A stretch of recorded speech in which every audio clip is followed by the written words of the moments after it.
Hi, everyone. My name is Mary, a 29-year-old marketing executive living in the heart of Chicago.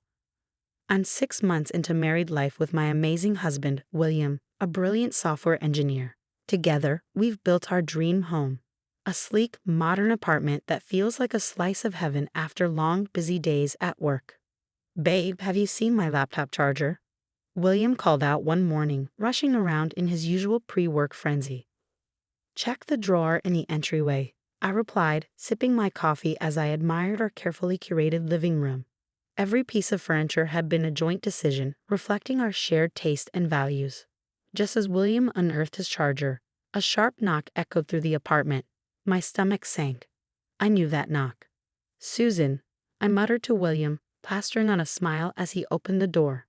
In waltzed William's grandmother, all 75 years of her, with her ever-present air of judgment. She surveyed our minimalist decor with a raised brow. "Oh, still keeping the place like a spaceship, I see," she remarked, disdain dripping from her words. I bit my tongue and forced a polite smile. "Good morning, Susan. Would you like some coffee?" "No, thank you, dear," she said, waving her hand dismissively. "Who knows what fancy concoctions you youngsters put in coffee these days? Probably something that would upset my stomach." William jumped in, trying to ease the tension. "Grandma, we were just about to head to work. Do you need something?" Susan scoffed. "Can't a grandmother check on her grandson without needing something?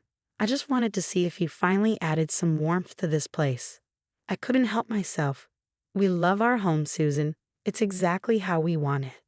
"Of course you do, dear," she replied with a condescending pat on my arm. "You'll learn as you get older." As Susan continued her uninvited inspection of our apartment, William pulled me aside. "I'm sorry," he whispered. "You know how she is." I nodded, swallowing my frustration. Her visits were becoming more frequent, and my patience was wearing thin. That evening, while packing for an upcoming business trip, the dreaded question came up. "Honey," William began hesitantly, "do you think we should give Grandma Susan a spare key? You know, just in case of emergencies while we're gone." I froze mid-fold, staring at him. "Are you sure that's necessary? We're only going to be gone for a week." "I know," he said, "but it would make her feel better. And who knows? Maybe we'll need someone to water the plants or something." I sighed, knowing this wasn't a battle worth fighting. "All right, but make sure she knows it's for emergencies only." The next morning, as we headed out, Susan arrived to collect the key. "Don't you worry about a thing," she said, her smile a little too bright and a glint in her eye that made me uneasy. "I'll take good care of your home." As the taxi pulled away, I couldn't shake the nagging feeling we'd made a mistake. But I pushed it aside, focusing on the trip ahead. Little did I know that decision would set off a chain of events I never could have imagined. After a grueling week of meetings and presentations, William and I returned, dragging our suitcases down the hallway. "I can't wait to crash on the couch," William groaned, fumbling with the key. As soon as we stepped inside, something felt off. The air was heavy, with an odd, musty smell. "Did you leave a light on?" I asked, noticing a warm glow of lamps instead of our usual cool LEDs. "No," he replied, confused. I flipped on the main light and gasped. Our sleek, modern living room was gone. In its place stood heavy, ornate antique furniture, straight out of a Victorian mansion. "What the hell?" William muttered, frozen in place. "This isn't a mistake," I snapped, my shock quickly turning to fury. "This is Susan. She's gone too far this time." William's face paled as realization dawned. William stared at me, his voice trembling. "But why would she do this?" "Because she's never respected our choices," I snapped. "She's always criticized our style, our lifestyle, and now she's crossed the line by violating our home." My hand shot toward my phone. "We need to call her right now." William grabbed my arm, his voice calm but firm. "Wait, Mary. It's late. Maybe we should sleep on this and approach her calmly tomorrow." "Calmly?" I echoed, incredulous. "Are you kidding me? She broke into our home and stole our things." "She's still my grandmother," he replied weakly. "And I'm your wife. William, don't you get it? Our home has been violated." Our voices rose as we argued, our emotions raw and tangled. William wanted to handle the situation diplomatically, fearing family repercussions, while I was consumed with a need for justice. "Fine," I spat, crossing my arms. "We'll do it your way. But first thing tomorrow, we're confronting her." Fuming, I stomped to the bathroom to wash up. As I passed the trash can, something caught my eye. My heart stopped. Trembling, I reached in and pulled out the shattered remains of a delicate porcelain vase. My mother's vase. The only thing I had left of her. No, no, no, no, I whispered, cradling the broken pieces as tears streamed down my face. Mary? What's wrong? William appeared in the doorway, his concern etched across his face. I looked up at him, my voice breaking. She broke my mom's vase, William. She threw it away, like it was nothing. The color drained from William's face as he knelt beside me. That's it, I said, my voice cold with fury. I don't care what time it is. We're calling Susan now, and we're getting our things back. All of it. William nodded, the weight of his grandmother's actions finally sinking in. The next morning, we sat through a tense, silent breakfast, picking at food neither of us could stomach. Suddenly, the jingle of keys at the door broke the silence, and in waltzed Susan, a triumphant smile on her face. Good morning, dears. I hope you love what I've done with the place. It's so much more homey now, isn't it? I stood slowly, my hands clenched into fists. Homey? You call this homey? You broke into our apartment and stole our things. Susan's smile faltered. Broke in. I used the key you gave me, and I didn't steal anything. I improved this sterile box you call a home. Improved? I snapped.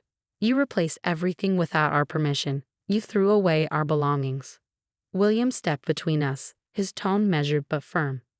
Grandma, we appreciate that you were trying to help, but this wasn't okay. You can't just change someone's home without asking. Susan waved a dismissive hand. Oh, you young people are so sensitive. I was doing you a favor. These antiques are worth a fortune. We don't want your antiques, I shouted. We want our things back. Where are they? Now, dear, Susan said, her tone condescending. No need to get hysterical. This is much better for you both. In fact, she turned to William, her expression softening. I've been meaning to talk to you about your choice in partners. William's eyes widened. What are you talking about? Susan placed a hand on his arm. Sweetheart, I've seen how she treats you, always pushing her modern ideas, never respecting tradition. You'd be much better off with someone who appreciates family values. I couldn't believe what I was hearing. Are you seriously trying to break us up over furniture? It's not just about furniture, Susan snapped. It's about respect, something you clearly lack. I laughed bitterly. Respect? You're the one who violated our home and our trust. William stepped back, shaking his head. His voice was cold when he spoke. Grandma, is this true? Have you been trying to turn me against Mary? Susan's face hardened. I'm only looking out for your best interests, dear. This girl isn't right for you. Something in William snapped. No, Grandma, you're not looking out for me. You're trying to control me. And Mary isn't just some girl, she's my wife. And I love her. William, don't be ridiculous. You can't possibly. Enough. William's voice thundered, silencing both Susan and me. I want you to leave, Grandma, now, and don't come back. Susan's face turned red with fury. You ungrateful brat. After everything I've done for you. Fine, have it your way. But don't come crawling back when she ruins your life. And you can forget about your inheritance. With that, she stormed out, slamming the door behind her. The silence that followed was deafening. William and I stood there, shell-shocked. I'm so sorry, William whispered, pulling me into a hug. I had no idea she was capable of this. I held him tightly, relief and sadness washing over me.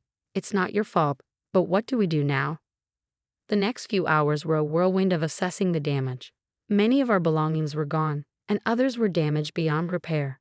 But nothing stung more than the loss of my mother's vase. We need to file a police report, I said finally. I know she's your grandmother, but this is theft and destruction of property. William nodded grimly. You're right, it won't be easy since we gave her the key, but we have to try. In the months that followed, we decided we needed a fresh start, far from the memories and the drama. Chicago had become a battleground, and we were ready to reclaim our peace. When William's company offered him a promotion in Seattle, it felt like fate giving us a fresh start. Are you sure about this? William asked as we packed up the last of our belongings in Chicago. It's a big move. I smiled, feeling more confident than I had in months. I'm sure. This is our chance to build something new together. Seattle welcomed us with open arms. Our new apartment boasted a stunning view of the Space Needle, and we took our time furnishing it, carefully choosing pieces that reflected both our styles. It felt like the home we'd always dreamed of, one built on mutual respect and love. As William settled into his new role, I decided to take a leap of faith and start my own marketing consultancy. All the frustration and anger I'd harbored towards Susan, I channeled into building my business. "You're going to crush it," William said, kissing me on the cheek as I prepped for my first client meeting. And crush it I did. Within 6 months, I had a full roster of clients and was earning more than I ever had at my old job. Through the grapevine, we heard that Susan was spinning her own version of events back in Chicago. One day, William's cousin called, her voice laced with concern. "Grandma's telling everyone you two are ungrateful and cruel," she said. "But don't worry, none of us believe her. We've all had our own run-ins with her helpfulness." It was a relief to know that not everyone bought into Susan's narrative. In fact, her antics had driven many family members to reach out to us with support. A year after the move, William and I were sitting on our perfect couch, admiring our new home. The space was a beautiful blend of modern and traditional, a true reflection of us both. "Can you believe how far we've come?" I asked, snuggling into William's side. "It's been quite a journey," he replied, squeezing my hand. "But I wouldn't change a thing. Well, except maybe giving Grandma that spare key." We laughed, the pain of that chapter dulled by time and distance.